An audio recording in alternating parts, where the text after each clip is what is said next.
Okay, well, certainly as there was a part one, that leads to a part two, which I guess opens the question to a part three, but good news, there is no part three to this, so it's parts one and two, but we're still doing this portfolio risk and return stuff, and still extraordinarily foundational for everything that's going to happen in portfolio construction and asset pricing and lots of stuff that goes on in finance. So really important information, extraordinarily testable, and I think something that has a high probability of showing up just in the sense that it's so vital to so many things that we do in finance. So something you want to spend some time on if you don't feel completely comfortable with it yet. So picking up where we left off from part one, so we're talking about combining the risk-free asset and a risky asset. So remember, we had this risky portfolio, we had a risk-free portfolio, the attributes of the risk-free portfolio that has a zero variance and a zero covariance with all other assets, which just means, okay, that if we combine this risk-free asset and a risky portfolio, the portfolio combinations lie along this straight line. So if we choose this portfolio, 50% in risky portfolio P, 50% in the risk-free asset, well, what is the expected return? It's just going to be the weight in the risky asset times the return on the risky asset, plus the weight in the risk-free asset times the return on the risk-free asset. And this would be the same for any two assets that we're combining. What's different is the portfolio standard deviation is simply the weight on the risky asset times the risk, the standard deviation of the risky asset. So in this case, if this number was, 20%, right? Well, it doesn't write very well at the bottom, but anyway, call that 20%. And we were in a 50-50 portfolio. Then this portfolio, okay, the standard deviation of that portfolio is going to be 0.5, 50% that's in the risky asset, times 20%. Okay, is going to be equal to 10%, right? So it's just the weight in the risky asset times the return on the risky asset. And we could also add 0.5 times 0, right? But that's not going to change anything, right? So this has zero risk, zero covariance, so it's just on this straight line, all right? Like I say, that's where we finished up in the part one, just doing linear combinations or combinations of the risk-free and a risky asset and getting this straight line result. Okay, so what's that mean? Well, what that says is if we look and we have three portfolio managers and one has this portfolio, that's their best portfolio. They've worked long and hard to get that. The second one has this portfolio. Well, it's got a higher return, but it also has higher risk. So choosing between those two, if those were your only two options, which one do you want? Well, you'd have to think about your risk tolerance there, right? And finally, over here, we have manager A that has still more risk, but also higher return. Well, if those were the only options, okay, we had to invest 100% of our money in one of those portfolios, well, that would be the choice we would have to make. But we still have the existence of this risk-free asset. And if we take the risk-free asset and combine it with any risky asset, we get these linear portfolio combinations, right? Or these portfolio combinations that lie along the straight line. And if we did it with the risk-free asset and asset B, well, we get this line and C. In other words, what we get is three different CALs. So what we want is we want to find the manager that gives us the risk and return, the risk-return combination portfolio, that when we create the capital allocation line, it has the steepest slope. Okay, so the slope of this capital allocation line, well, maybe that's way too much risk for me. Okay, but that doesn't mean I'm going to come down here and buy, right? Because I can't impact the risk and return of the portfolio. But by taking the portfolio and combining it with the risk-free asset, I can change the risk and return parameters of my investment. So if this is too much risk, well, I will just bring the risk down. I'll invest, 60% of my money there, and the other 40% in the risk-free asset. And notice that all the points on this line dominate anything else. So if this is how much risk I'm willing to tolerate, okay, well, there's nothing I can do for this much risk that's going to give me more return. So how do you choose money managers? Well, we're going to talk more about that. But basically, all right, if you want to prove to me that you are a superior money manager, okay, I don't care if you have this portfolio or if you have this portfolio. Both of those are going to be something that I can extrapolate out with either borrowing or lending. So what I want to see is the portfolio lender okay, that has the CAL, the capital allocation line, with the highest slope or the steepest slope. So that's the idea of how we allocate capital. We don't if this is too much risk for us, we don't have to opt for that. Okay, the risk per unit of return, the return per unit of risk is not as good here. Okay, this is the better manager. I know that because when I create this CAL, I get a steeper slope. All right. Okay, so now what we can do is we can take this idea of a CAL, okay, and we can bring in the notion of portfolio theory. So remember what we said when we were talking about Markowitz. Okay, we looked at return and risk, and we said, okay, Markowitz had all these assets, and he combined them and did all this stuff, and he finally ends up with this efficient frontier, where this, remember, was the minimum variance portfolio. Okay, and if we wanted to draw the whole thing, we'd have this bat wing along the back side, but this is the relevant range from the minimum portfolio up to here. All right, so that is sometimes called the Markowitz efficient frontier or the risky asset frontier. All right, well, that's great, except what we could do is we can now say, well, what if we have a risk-free asset? Okay, well, we could take this risk-free asset and we could combine it with this portfolio on the efficient frontier and get this line. We can invest anywhere on that line. But what we really want to do is we want to find the point of tangency.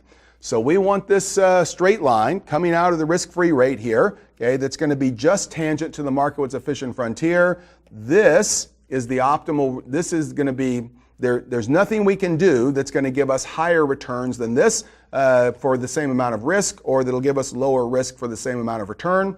So this is what we call portfolio M. Okay, so that's the market capitalization weighted portfolio of all risky assets. It's the perfectly diversified portfolio. Okay, but this is, if this is the market, right? So this is the market for all risky assets. Okay, this is the risk-free rate. Then this is a CAL, but it's a special CAL, right? So it's a capital allocation line, but it's based on this market portfolio. So it has a special name. This is called the capital market line. So the capital market line is the theoretical construct. We find the best possible risky asset, okay? And then when we combine that with the risk-free rate, well, if this is too much risk, if portfolio M is too much risk, you don't move down the efficient frontier to here, right? Because you could be investing up here by buying the market portfolio and then, investing 90% in the market and 10% in T-bills or something, right? So all investors are going to choose to invest on this line. Remember, this is a tightly woven theoretical world.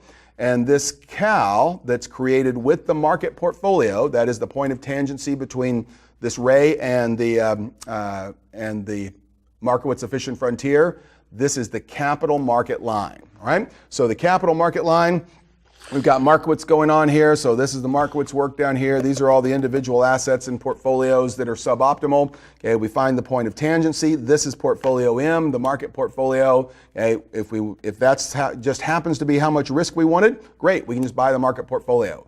If that's too much risk, well, we can move down this way by lending, or we can, if it's not enough risk, we could move up this way by borrowing. So we put 100% of our money in, and then we borrow another 50%, so we're up at 150% of our money invested in the market portfolio.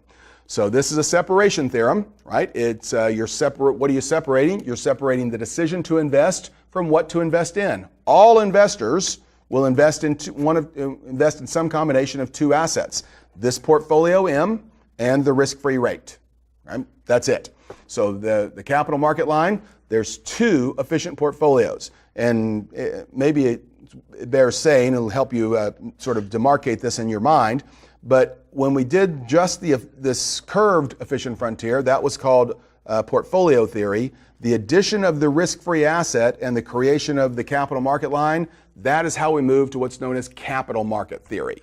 All right, so this is capital market theory, and notice a couple of things about this. Okay, so it's the capital market line. Okay, it's a CAL, but it's a special CAL.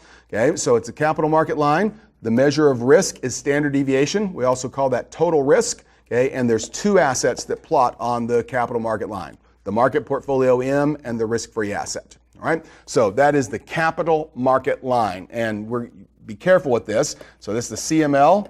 Because later we're going to have to compare this to the security market line. So there's going to be two lines that we're going to want to be very careful about being able to compare and contrast the two. All right. So this is a really important concept. It's going to lead to some of the big, I guess, conclusions in finance.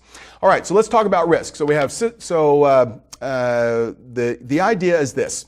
Okay, if you buy all the securities listed on the NYSE or all the stocks listed on the NYSE and all the stocks listed on NASDAQ, you buy, call it one share each or equally weighted over all that number of shares, something like that. Are you diversified? Yes, you're diversified, right? So if you invest in the Wilshire 5000, you own 5,000 different stocks. The fact that one of them craters, well, there's 3 others that get a patent approved that day and something else good happens, and it really diversifies away the ups and downs of risk. That's what we mean by portfolio diversification. On the other hand, if you're invested in all 5,000 stocks in the Wilshire 5000, okay, and we go back to the first quarter of 2008, what happened? Well, you're invested in 5,000 stocks, so you diversified away a lot of risk, but your stock portfolio still fell by 40%. You got your head handed to you, right? Well, what's going on with that? Okay, well, the idea is, okay, if we look at the risk of a portfolio here, so this is portfolio P against the number of assets in the portfolio. Okay. So here is one asset. So we have a one stock portfolio. So we got good data going back to 1920. So what is that? Almost 100 years of data. So call it 90. And so we go and we randomly choose 1,000 stocks. We look at their volatility. We calculate standard deviation each year. For 90 years, for 1,000 stocks, we have 90,000 observations. We add them all up, we divide by 90,000. Well, what we're going to get is risk way up here. Okay, individual stocks have lots of volatility. Okay, that's not a surprise to anyone. Well, now what if we go and we randomly choose 1,000 two-stock portfolios? So stock here, put them together. Okay, do that 1,000 times. Okay, and then calculate the volatility of those stocks each year for 90 years. So we have 90,000 observations, add them all up, divide by 90,000. Well, we're going to get something that is down here, right? Hey, we got a little bit of diversification. Why? Because stock A and stock B in the portfolio were not perfectly positively correlated. And then we can do that again for 3, and we'd see that we still get a little bit more diversification of risk. And we start thinking, hey, this looks good because that's going to, at some point over here, maybe that's going to come down and it's going to get rid of all risk. Right? So we think it's going to come all the way down and intersect this bottom line where risk is 0. Well, is that what's going to happen? Well, no, it's not. Right? So what's going to happen is we go to 4 and then 5, and on some point out here, we're going to get up to about 30, and then, here's going to be 50 or something like that. Well, what's going to happen to this line is it's going to go like this. Okay? And at some point, it's going to level out. And there's some things we can talk about on the very end of it here that would be fun if you were a theoretician. Okay, but somewhere over here, about 30 stocks, okay, this thing is going to get to be almost flat. All right. Well, what is that telling me?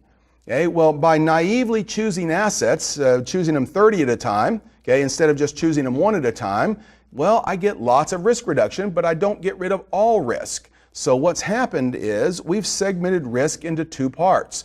Up here, this is the stuff in the top of this that we could get rid of. This is unsystematic. Okay? That's unsystematic risk, and we could get rid of it simply by building a portfolio. But down here, okay, even though you have 30 or 50 or 500 or 5,000 stocks in your portfolio, there's still risk, right? So this is systematic risk. Okay?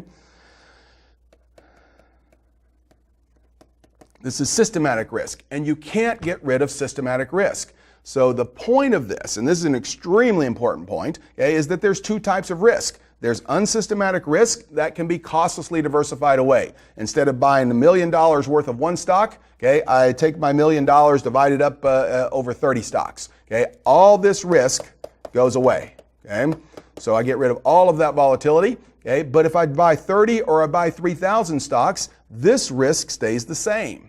All right, so this is systematic risk, and the point here is that you have unsystematic, also called diversifiable, unsystematic or diversifiable, also called idiosyncratic risk. Okay, so we give everything lots of names to confuse level 1 candidates, so try not to fall into that trap. Anyway, the point is that if we look at the impact of diversification, a single asset has lots of risk. two assets has a little bit less risk, but at some point this thing levels out and we're left with systematic, okay, or non-diversifiable risk, and then unsystematic, also called diversifiable risk, also called idiosyncratic risk. So the whole thing, okay, we call that total risk. So total risk is equal to both parts of risk, okay, but the idea is that the part that's important is this. It's the unsystematic risk, right? So if we come over here, it's only systematic risk that the market's going to reward, because unsystematic risk, firm-specific or idiosyncratic or diversifiable, all those mean the same thing. Sorry, I didn't make up all the names. All this can be costlessly diversified away. So risk and return go together, but it's not risk and total return. It's not return and total risk. So total risk to some extent doesn't matter, at least in this theoretical world. What matters is systematic risk, because that's the risk that we cannot diversify away. So investors are rewarded for bearing systematic risk. They're not rewarded for bearing unsystematic risk, again, at least in this theoretical world. All right? Okay, so, and we're going to come back to that idea in a little while. So what about return generating models? This is called the market model. So here's the return on the asset, and you can think of this as we're going to draw a characteristic line for what happens to the return on the asset when the return on the market, given what the return on the market is. So if we think of the return on the market here, that's the S&P, the return on the individual asset here. Well, if the market goes up and the asset's here, right? So that would be one observation. We can do that for a bunch of periods. Okay, we draw this characteristic line. Okay, well, that is what we have here as the sensitivity or the slope. Okay, so if you take away this E thing here, okay, so this is just, this is the return. The return is equal to this intercept plus beta times RM. Okay, well, if you ever had a pre-algebra class in 6th grade, for me it was Miss Robinson. She did this, Y is equal to MX plus B, right? She tortured you, or he tortured you for a year with that equation. Well, here's our B, right? Our intercept, right? Here's our M and here's our X. So this is just an equation for a straight line. So we're using market data. Okay, so we're going to get all the data for RM and RF. Here's RM, here's not RF, and here's the return on the asset. We get multiple observations. We draw a line through the middle. Of course, we're going to use regression analysis to do that, but we really don't talk about regression to level 2. So just for now, think of it as drawing a straight line. Okay, and it's the slope of this line that tells us how the assets, what the assets return is given the market's return, or how the value of the asset changes when the value of the market changes. So if this happens to come out to be 1.5. Right? Well, what that says is if the market's up 10%, this asset's up 15%. So this is just the market models, just taking the returns and comparing them to the returns on the market. All right? So, and it assumes that there's a linear functionality here, but I wouldn't worry too much about that. All right? So this is called the market model. Okay? What about multi-factor models? Well, here we're taking the return on the asset and subtracting off the risk-free rate. So this is called the excess return on the asset.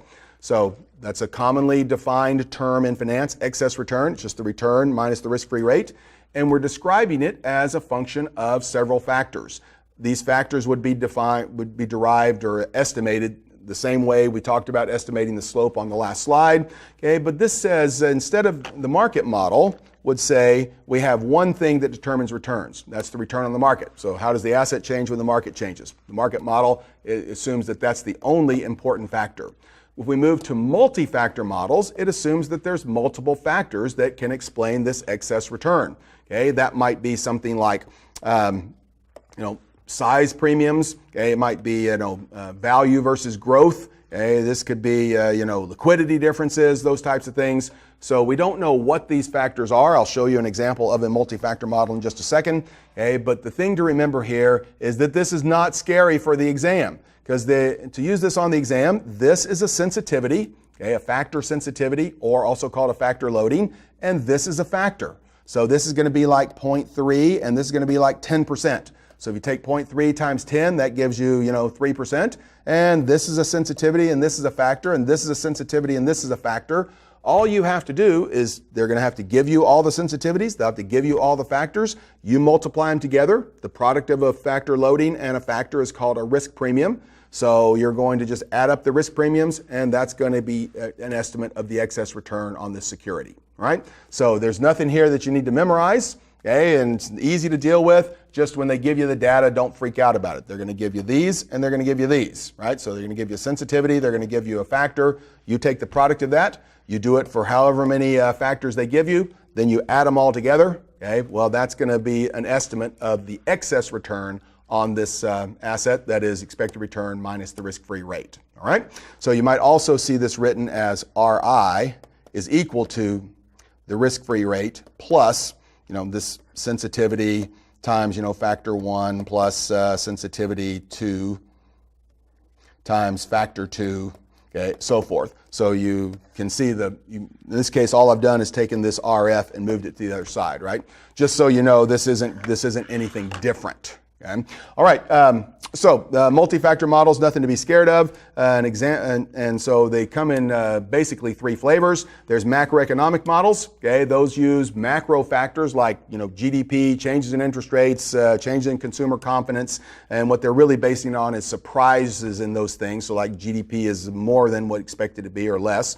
There's fundamental factor models. Those are also called microeconomic models. That's where we're using things that are specific to the asset or the firm, stuff like their leverage, their size of the firm, okay, the market to book ratios, that type of stuff that is related specifically to the firm. So this is macro variables, this is micro variables, and statistical factor models. There's no theoretical basis for this. This is just a computer algorithm that says, hey, we've got return, and then we got a bunch of things that could explain it, and we let the computer come up with an optimal grouping of those variables. And the problem is they're going to group the variables in. They may take three different variables, three different columns on your spreadsheet, and group it into one factor by taking parts of it and those types of things.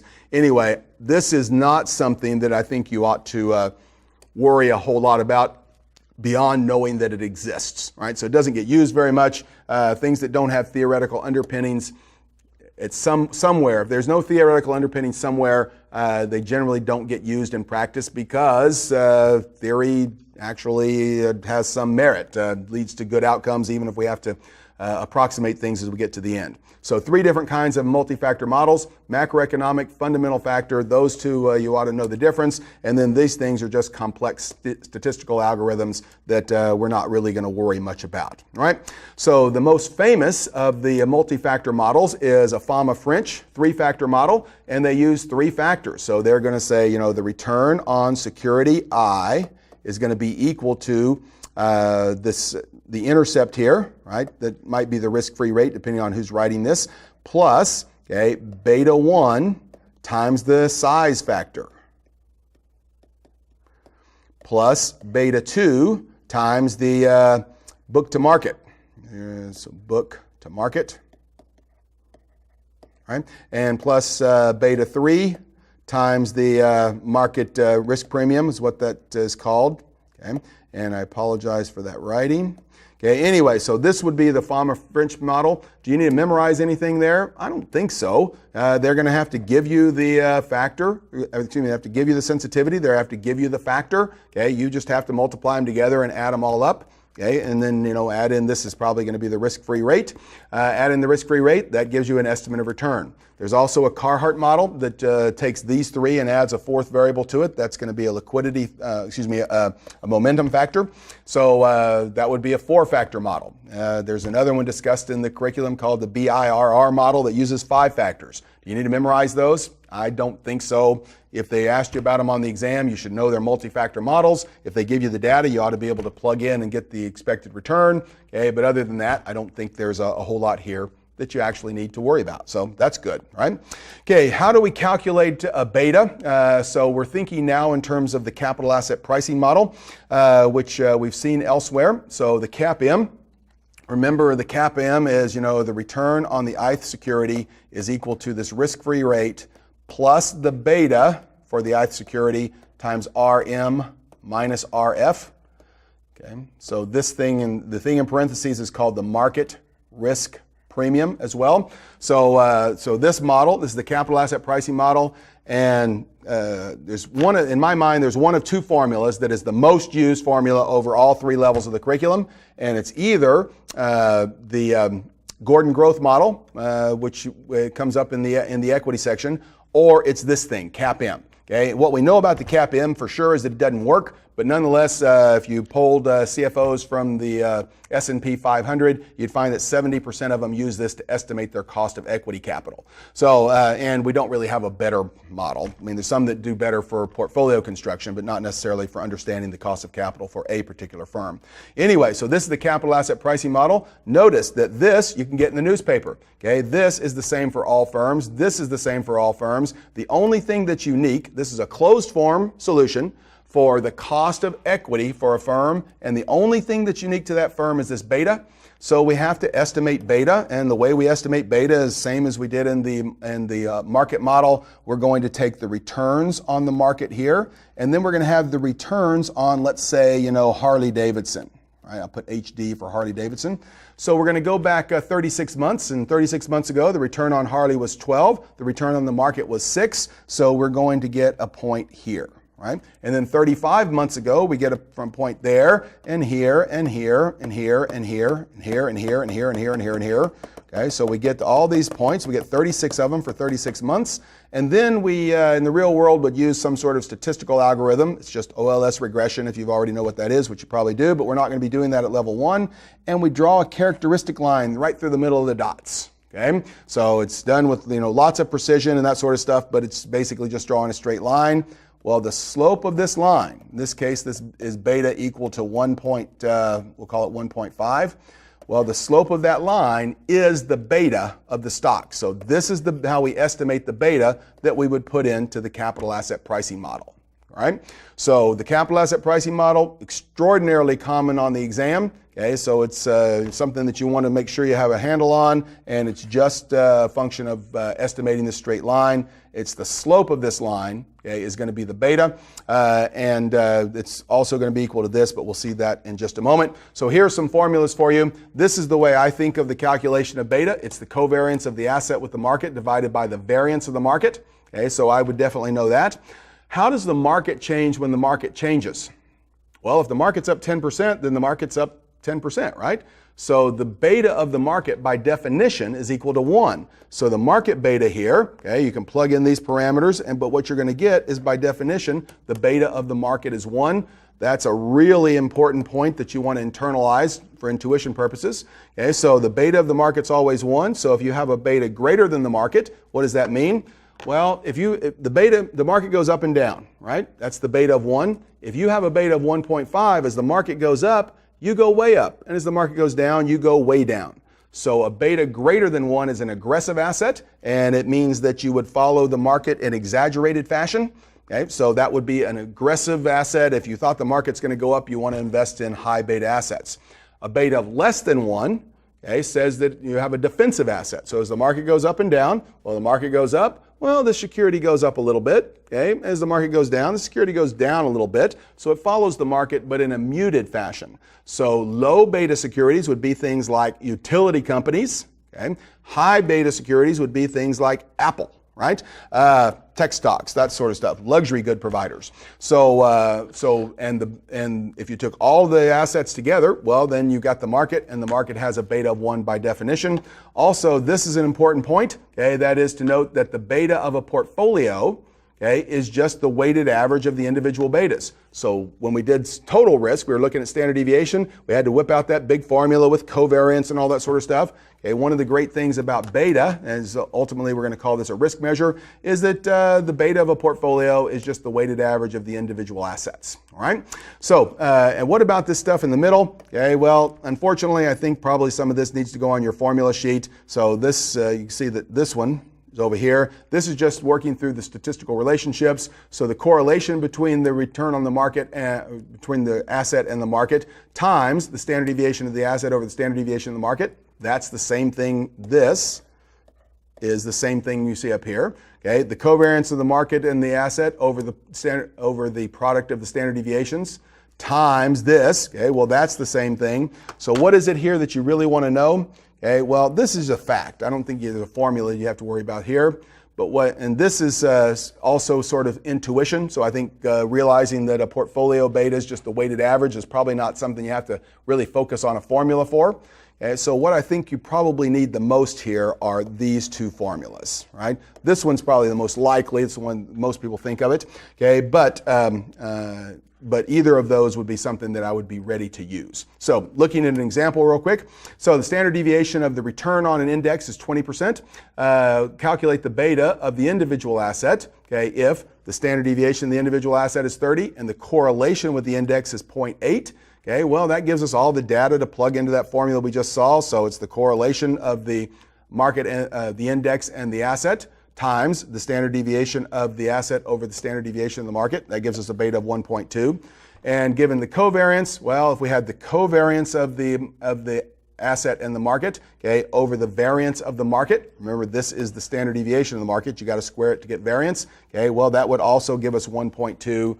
Just different ways to calculate the beta. All right, so we've got a couple of ways to do it. Okay, you can think of estimating it with all the dots and drawing a line, okay, but also just giving the statistical parameters for it, that is correlations, covariance, that type of stuff. You can also get to beta. And like I say, this is, I don't know that calculating beta is hugely important. It's something I'd be able to do. But the idea of beta, and as it plays into the capital asset pricing model, I think is a hugely important thing that you're going to want to stay on top of.